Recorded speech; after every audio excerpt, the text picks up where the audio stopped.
Nandito nga ako ngayon sa likuran ng bakuran namin guys. Kasi gusto kong ipakita sa inyo kung paano sinira yung barrier pagitan ng dalawang bahay. So, ayun si Sonal Masi. Sonal Masi, Kemcho.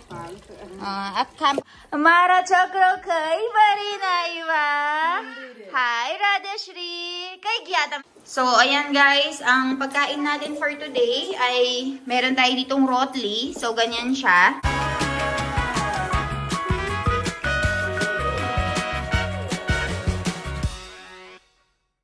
Hi guys, magandang umaga. So, another day, another vlog tayo ngayon dito sa India. Nandito nga ako ngayon sa likuran ng bakuran namin guys. Kasi gusto kong ipakita sa inyo kung paano sinira yung barrier pagitan ng dalawang bahay. So, ayan, nung galit na galit siya guys, sinira niya yung bakuran namin. Yung mga yero ay pinagtatapon niya. Kaya naman ay napagdesisyonan namin ni Milan na gagawa kami ng way para ma-separate yung dalawang property and para mabakuran siya. And we are thinking of building a garage dito sa likuran ng bahay namin. So, ayan, papakita ko sa inyo. So, ayan si Sonal Masi. Sonal Masi, Kemcho. Akkam pa digyo siya. Ketar siya na? So, ayan si Sonal Masi. Naglilinis siya ngayon dito. Tignan nyo naman ang aming mga labahin dito. Usually, meron siyang sampayan dyan, pero inalis natin kasi nandun sa may property niya. So, dito naman guys, tignan nyo yung nangyari.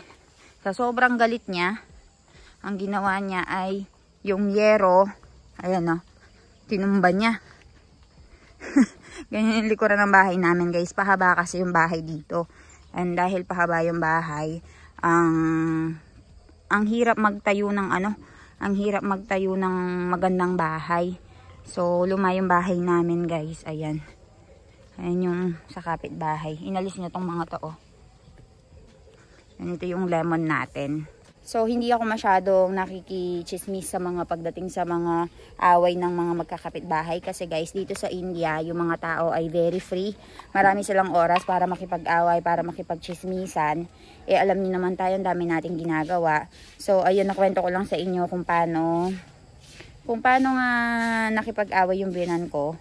So, ngayon, umalis sila. And yung matanda dito, kasi dalawa silang matanda. And kamag-anak din kasi namin itong mga nasa kabilang bahay. Nakakaawa naman yung matanda. Kaya pagluluto din namin ng pagkain. Kahit na nag-away lang sila kamakailan, ngayon pagluluto namin sila ng pagkain. Imagine ninyo, di ba? Tsaka yung nakipag-away kay mami, na sila agad, magkausap na ulit. Ganun lang siya dito sa India. Hindi siya yung parang hindi nag-uusap ng matagalan. Before daw nag-away sila and hindi sila nag-uusap ng matagal. Pero mula nung nagkaanak, ayun, medyo nag-soften. Tama ba? Kaya nag-usap na ulit. Parang ganun yung naging istorya. And meron nga nagtatanong sa inyo guys, may naku-curious kung ano nga daw ba yung palatandaan kapag kasal na yung isang lalaki dito sa India. So actually marami akong naririnig na kaso, maraming nag-chat sa akin na nagtatanong kung ano nga ba yung gagawin nila. Kasi nga, kinasal daw sila sa may ibang bansa, abroad, without knowing na may asawa pa lang una yung lalaki sa India. And hanggang ngayon ay mag-asawa pa rin. So, ibig sabihin, dalawa na yung asawa ng Indiano. So, guys, walang way. Sa pagkakaalam ko ha, correct me if I'm wrong. Walang way para malaman kung may asawa na ba yung Indiano. Sa pamagitan, like sa atin. Ito kasi yung Mangalsutra guys. So, ang Mangalsutra ang palatandaan sa mga babae na may asawa na siya. Sa atin sa Pilipinas, meron tayong sinusuot na wedding ring. So, dito sa India, wala. Si Milan hanggang ngayon, wala siyang sinusuot na kahit ano. Walang wedding ring, walang parang palatandaan na nagsasabi na taken na itong taong to, wag mo nang harutin, ganon. Kaya, mga OFW dyan, mga kababayan ko, mag-iingat kayo sa mga Indiana, ha? Kung gusto nyo magpakasal, sabihin nyo na manghihingi sila ng certificate of bachelorhood. Very OA, pero dito kasi sa India may divorce. Dyan sa atin sa Pilipinas pag kinasal ka na, ay naku po, mahirap na. Kaya make sure nyo na walang sabit, dahil kapag may sabit, ay naku po, mahirap yan. Kaya ayun, walang way para malaman guys na kasal na ang lalaki. Kaya nasa sa atin ang pag-iingat. So, ayan, papaliguan ko na si Ivan. Nagpunta lang sila sa temple. And then, after nila magpunta sa temple, papaliguan ko na. And then, ayun, papakainin ko ulit. So, Shala, Sanal Masi. Bye-bye. Amara Chakro kai bari naiva. Hi, Radheshri. Kai gya tame na mami? Mandir. Pachi? Who come laili do she a hu limbu? Nisa Masin Varam thi road be limbu toda hoti hai. Oh, jo. Very good Ivan. High five. Behuch kar jo ha ke? Nisa Masi. Puro kar didi. Ena limbu ke lawakat laili do ase. Cho limbu lai gya se. रोज खेचन लई जाए अंगड़ी खेचन लई जाए ena hu so ka sa Ivan e limbu ba do lai jawano? Dai John. Ha? Ivo. આપડી જીમેદાર લીંબુ તોડાવને તૈરો લીંબુ આપરા batigyu boy limbu. Daral torin. Lai mane ap jo limbu. Limbu. Aju kacha che beta. Finish. Finish. Leopard. Uy, Radheshri Didi. Leopard. Terus sama sinabi do chal. Terus sama sinap jo chal. Jaldi. Ja. Dal mana ko terus sama sinap jo jaldi. Ja. Na. Jone. Ajo apo ke sapo. બીજે દિવસ પાછું લેવા Le, pela biji છે ને. Limbu, happy do Radheshri na. Guys, so tignan nyo naman ang anak ko. Ayan merong lemon na kinukuha everyday doon sa bahay ni Nisa Masi. Yan, dito sa likuran ng bahay namin, mahilig siyang manguha ng lemon. So, ganyan yung lemon natin dito sa India, guys. Or parang calamansi version sa atin, pero ganyan yung kalaki. Hindi siya malaki, hindi siya maliit. Parang dalayap, ganon. Hibule! So, mahilig siyang kumukuha ng lemon kahit dun sa ibang bahay. So, nagpunta sila sa mandir.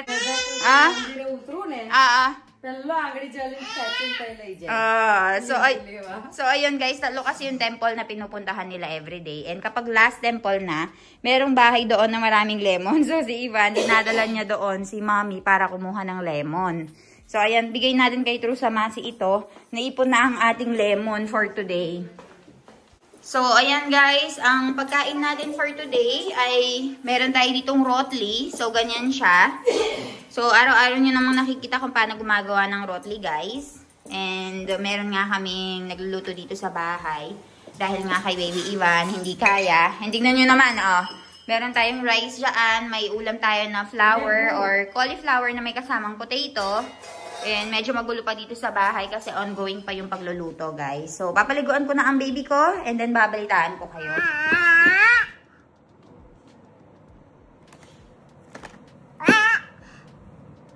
Je करना है जे कैसे जे कैसे अरे बाप रे जे करो जे चल जे करो जे very good J very good JJ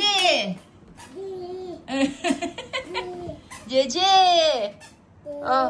guys, so nandito si Ivan ngayon and nakikita niya itong parang Panginoon nila dyan. So, ang ibig kasing sabihin ng J ay parang nagdadasal siya or nagbibigay siya ng parang pagpupuri sa Panginoon. So, JJ, gumaganyan siya. Jawara chokro. Ivan, JJ क्यों करवानु बेटा आपरा? JJ, तू करना है?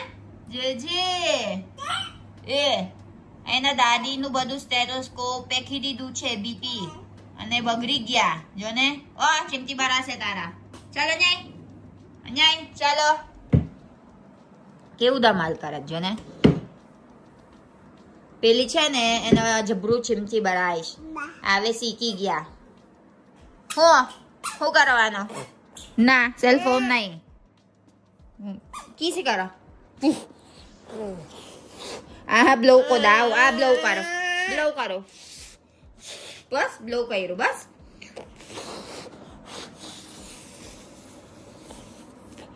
Bas, blow kayo. Bas. Blow kayo. Chal. Pinapa-blow niya sa akin itong kamay niya, guys.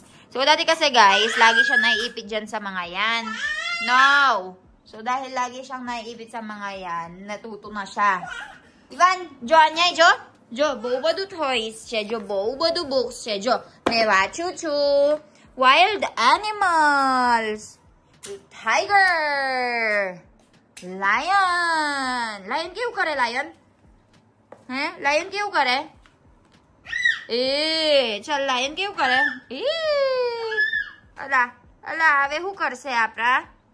आवे हूँ करे आपरा? Shoes kay perwano siya, shoes? O, Ivo, shoes kay perwano? Very good. Peri karo. Guys, malaki na talaga ang anak ko. Naiintindihan na niya. Base sa main language ni Ivan dito, guys, ang inaaral na, pag kinakausap namin siya, Gujarati. Pero narinig niya rin akong mag-Tagalog. Narinig niya rin akong magkapampangan. And English kaming dalawa ng daddy niya. So, pero yung mga lolo and lola, usually main na pinapaaral namin sa kanya or main kinakausap namin sa kanya ay Gujarati. Kaya, ayan. So, go! Le, mo kita. Le. Ikivirite mo ko, ano? Chal? Chal biya hathi. Very good. Very good. Jan, tukar. Chal, anya. Wagar. Very good. Very good. Anyay, Ivo. Nyay. So, tignan nyo naman ang baby ko. Very fast learner, Kivirite bagaro na, Ivo? Chal. Ja, Layla. Anya. Layla, ale. Jaldi. Arey bapre. Very good. Kivirite.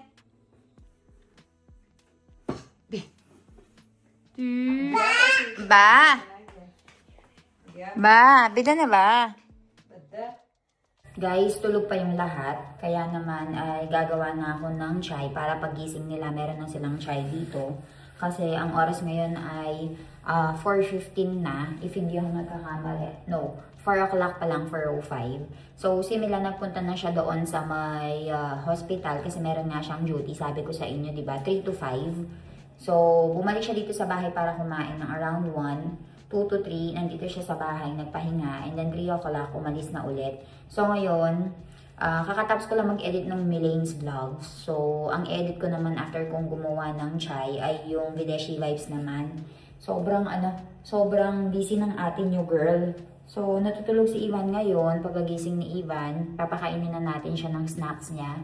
And then, balitaan ko kayo. So, tara, samahan niyo ako magluto ng chai sa mga biyanan ko.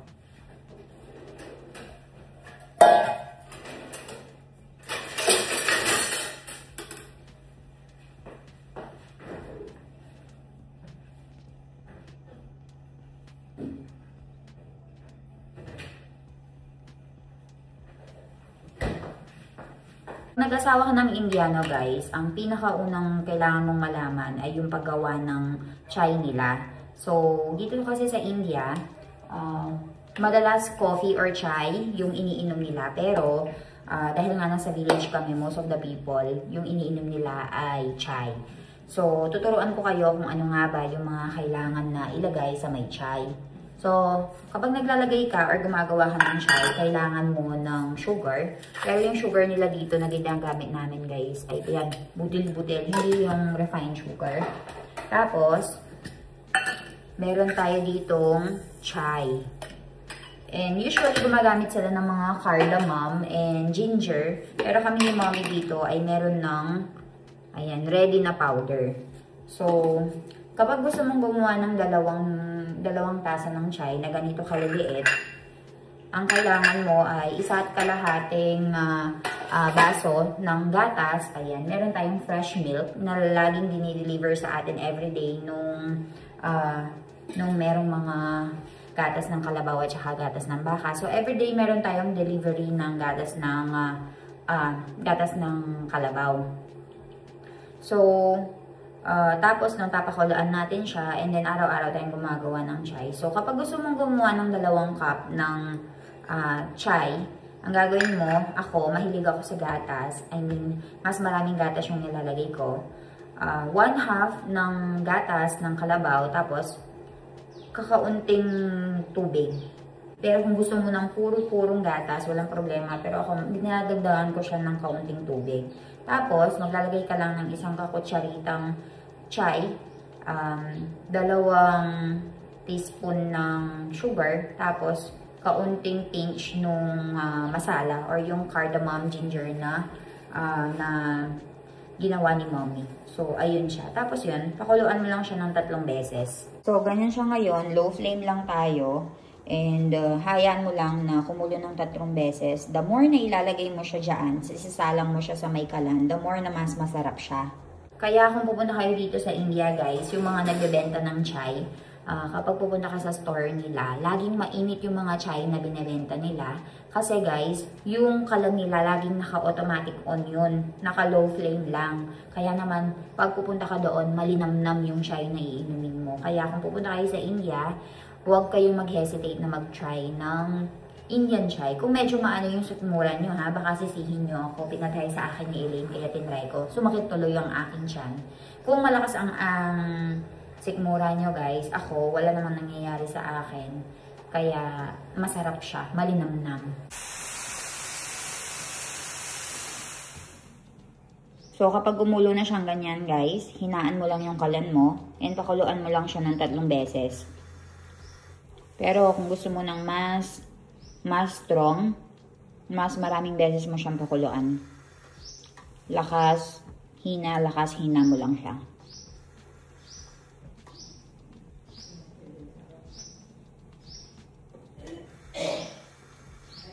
So, kapag tapos na yung chai mo guys, kuha ka lang nito, strainer, tapos ay sasalain mo lang yung chai para hindi mahalo doon sa may chai natin. Ayan, tingnan nyo, naghiwalay na siya.